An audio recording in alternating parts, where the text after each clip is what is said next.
If I did it, any one of them can do it. It's that sense of hope that Child Protection Division Assistant Attorney General Nicole Lowe hopes to share with homeless youth. Supporters of the troubled teens gathered this week at the groundbreaking for a new youth shelter and put their names on bricks that'll be used in the construction. Emergency shelter for young people. It'll allow us to provide educational opportunities, therapy groups, anything that youth may need to help get stabilized and back on their feet. This is the current building on State Street in Salt Lake.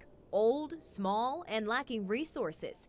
But it wasn't open when Nicole Lowe needed it. When I was 13 years old, I started drinking alcohol pretty heavily, mostly on the weekends, and slipping school. I started having sex at that age as well, and running away from home. A life of drugs, sex, and hitchhiking from state to state from 13 to 16 years old, all until she got pregnant at 17. And I went back to school. I got my GED and my high school diploma. And then I went to college. I started out at Salt Lake Community College and got my associate's degree. And then I went to the University of Utah and got my bachelor's degree.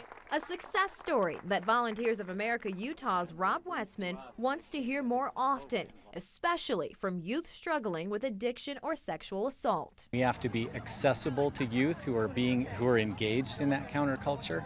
We don't want to fight it too much because, if you tell someone no, they're going to say, oh yes, and do whatever they want. So unlike adults, youth need a special kind of help. Help mixed with safety, security, and sincerity. In Salt Lake City, Nadia Crow, Good for Utah.